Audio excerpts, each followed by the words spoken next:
Bom dia para todos que nos acompanham hoje. Meu nome é Marco Antônio Marcelino Bahia e sou aluno de mestrado aqui no programa de pós-graduação em Genética e Melhoramento de Plantas.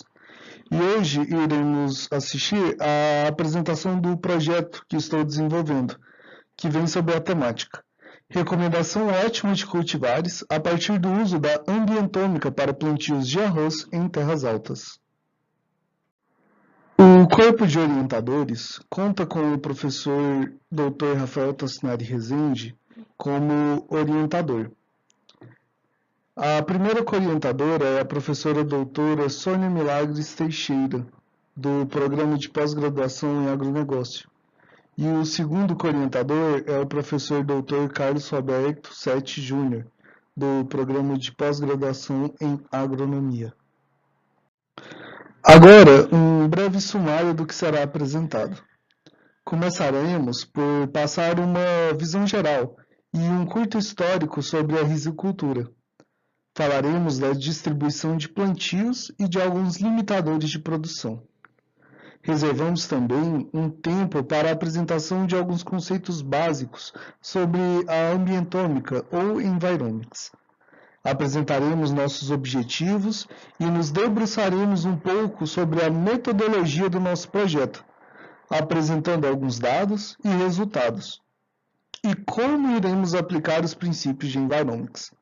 Depois, apresentaremos também os resultados esperados para o ciclo do mestrado. Umas informações básicas e um pouco do histórico do arroz. O arroz ele é um dos cereais mais importantes no quesito alimentação, sendo o terceiro mais produzido no mundo. Em âmbito nacional, o arroz é um alimento básico na dieta de quase a totalidade da população brasileira. O Brasil ele ocupa a nona posição em escala mundial quanto à produção de cereal e ultrapassou a marca de 11 milhões de toneladas na safra de 2019-2020. A cadeia produtiva do arroz ela gera emprego e renda dentro do contexto municipal e regional brasileiro, contribuindo de forma positiva para o crescimento do agronegócio. Pertencente ao grupo das monocotiledôneas, o arroz é uma gramínea de ciclo anual, adaptada principalmente a solos alagados, mas que também apresenta bom desenvolvimento em solos secos. Segundo Matsu, em 1997, existem duas hipóteses possíveis para a origem e domesticação do grão. A primeira é chamada de monofilética, ou hipótese do local único, que aponta que a origem se deu em alguma região montanhosa entre a Índia e a China. Já, por outro lado, existe a hipótese da origem polifilética, que propõe que a domesticação ocorreu de forma independente em vários locais, como Índia, Mianmar, Tailândia, Laos, Vietnã, sul e sudeste da China. A espécie de maior interesse, o Oryza sativa L, é originária do continente asiático, mas é cultivada em escala global. Em 2004, Ferreira e Del Vilar eles apresentaram três grandes polos da produção de arroz no Brasil. O primeiro é na região sul, principalmente no estado do Rio Grande do Sul. Embaixo, né? Aqui. Então, esse é o primeiro polo. O segundo polo, na região centro-sul. Então, abrangendo aqui um pouco do estado do Mato Grosso do Sul, o estado de Goiás, né? E o terceiro polo aqui no estado do Maranhão. Isso foi a publicação de Ferreira e Del Vilar em 2004, e aqui nós estamos olhando o mapa da produção de 2014 e 2015. Então nós vemos que modificou um pouco, né? Nós podemos ver que a produção aqui se intensificou mais para o norte. Então, se a gente fosse definir hoje, a gente estaria falando de um centro-norte, por exemplo, e de uma migração, de uma conurbação entre o segundo e o terceiro polo, né? Aqui a gente pode ver que do Maranhão está migrando um pouco para dentro do Pará, e daqui do nosso polo centro-sul, né, está migrando também para o Pará, fazendo com que os dois polos se encontrem, né, cada vez mais. De forma majoritária, o arroz ele é produzido em um sistema irrigado por inundação controlada, o chamado arroz alagado. Porém, devido a problemas e à constante diminuição da disponibilidade hídrica, os produtores de arroz eles tiveram que adotar caminhos diferentes que diminuíssem o consumo de água dentro do ciclo, né? E a alternativa encontrada foi a produção de arroz em condições de terras altas, que pode ser tanto irrigado por aspersão, como pode ser totalmente dependente das águas da chuva do ciclo anual, o que nós conhecemos, né, popularmente como sequeiro. E a produtividade desse arroz cultivado em sistema de terras altas, popularmente conhecido como sequeiro, ele é altamente influenciado pelas condições climáticas locais, principalmente pela disponibilidade hídrica do solo e pela alta suscetibilidade da cultura quanto a longos períodos de estiagem. Durante a fase reprodutiva da planta, ela fica extremamente suscetível aos veranicos, por conta da grande sensibilidade dos processos fisiológicos ao déficit hídrico.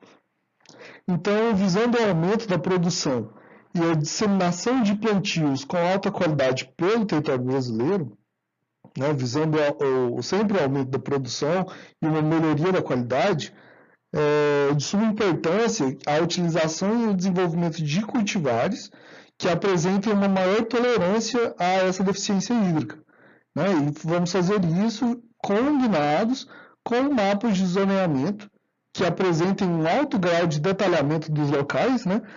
Para termos ideia das condições climáticas ideais para os locais, para maximização da produção local. Agora, uma visão geral sobre ambientômica.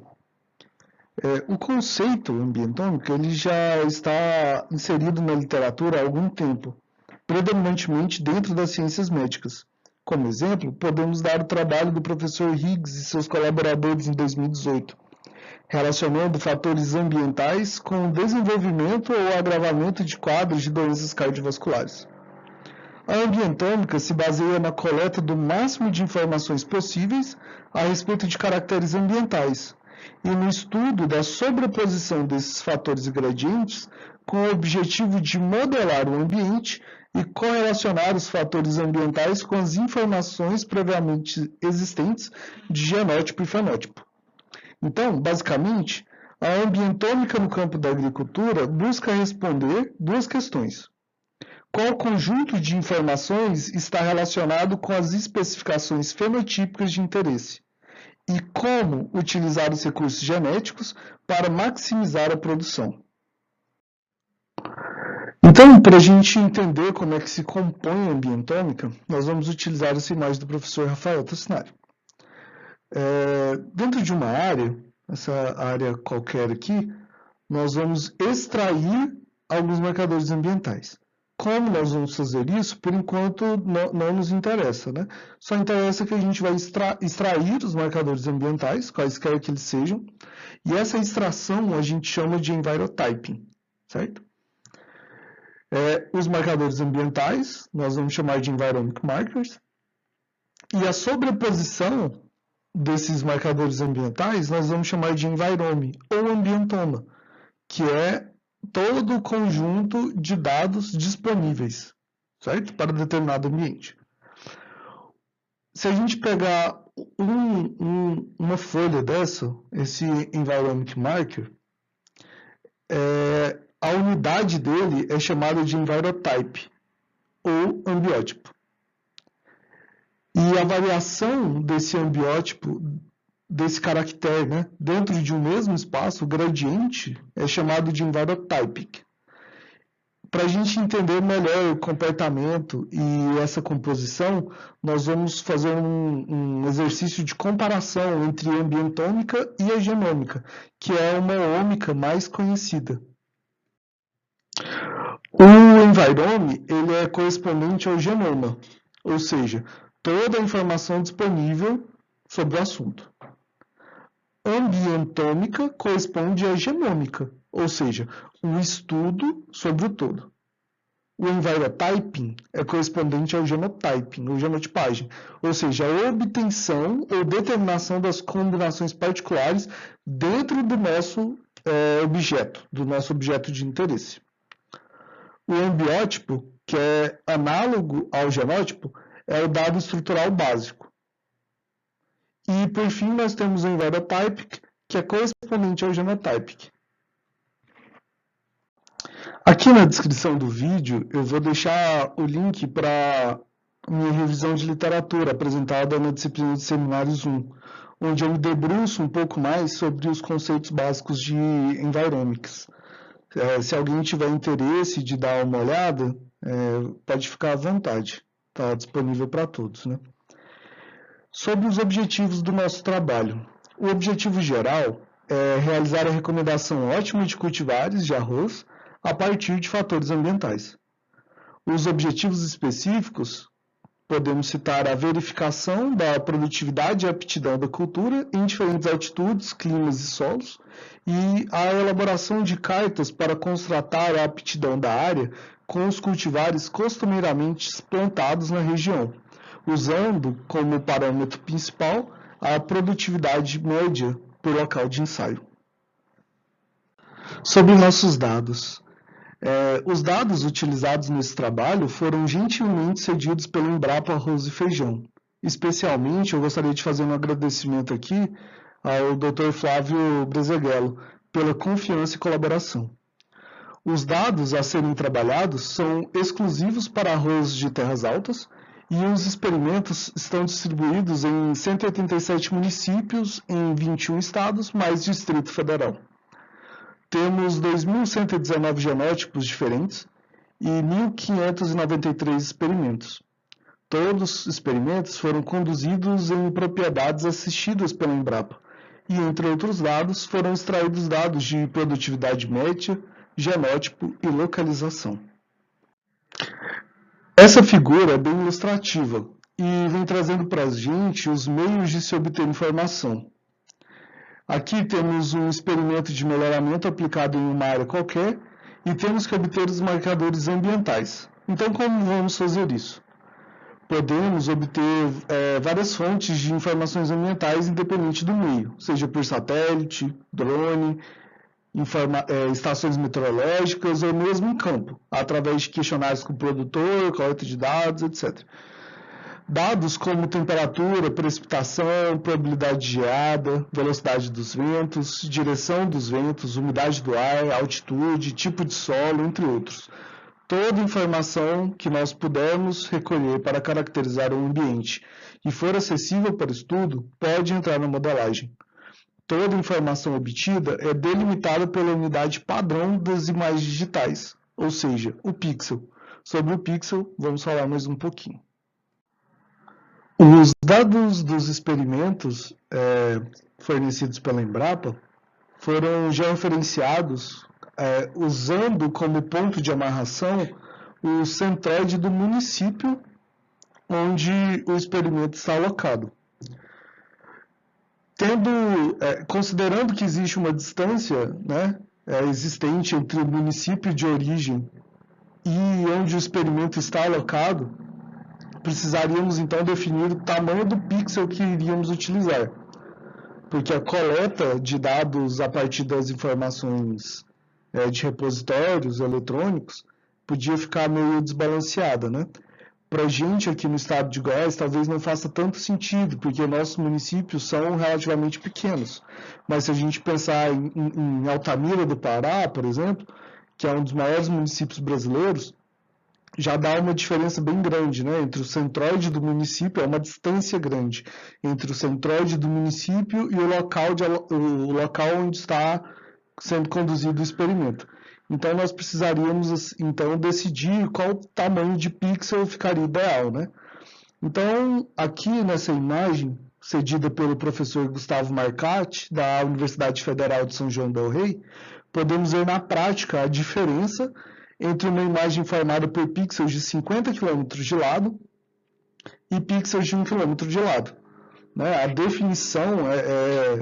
A definição é bastante diferente, a gente consegue ver nitidamente que o pixel de 1 km de informação é bem mais suave e ele permite que a gente tenha uma maior acurácia na predição.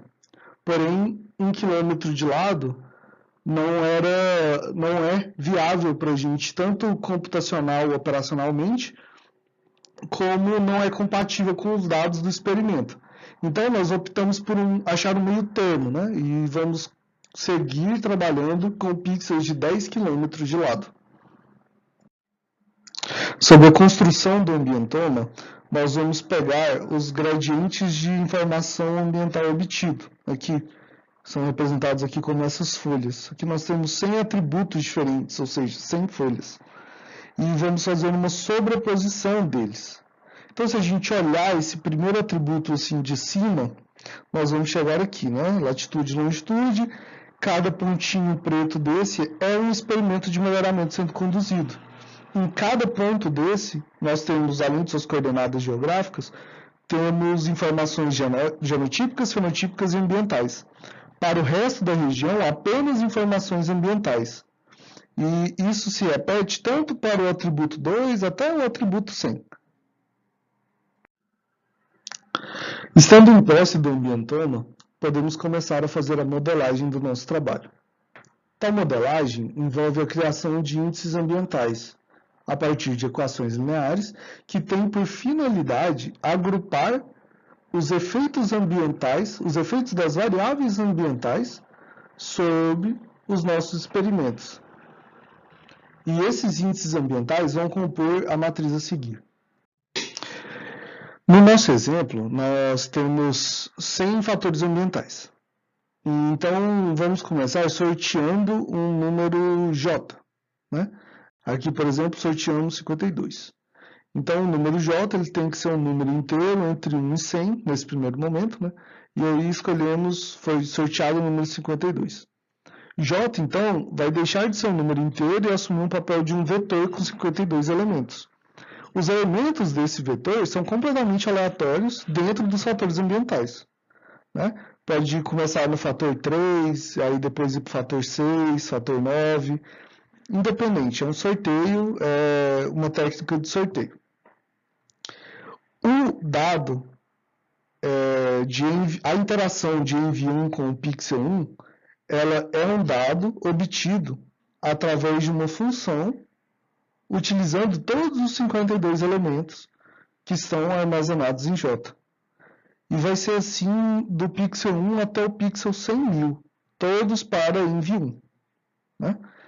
Quando chegar aqui no 100.000, nós vamos zerar a variável J, e aí vai voltar a assumir um valor inteiro, e aí ele vai fazer um novo sorteio e vai obter um valor qualquer, entre 1 e 100, por exemplo, 27. E aí J vai deixar de ser um número inteiro e passar a ser um vetor com tamanho 27.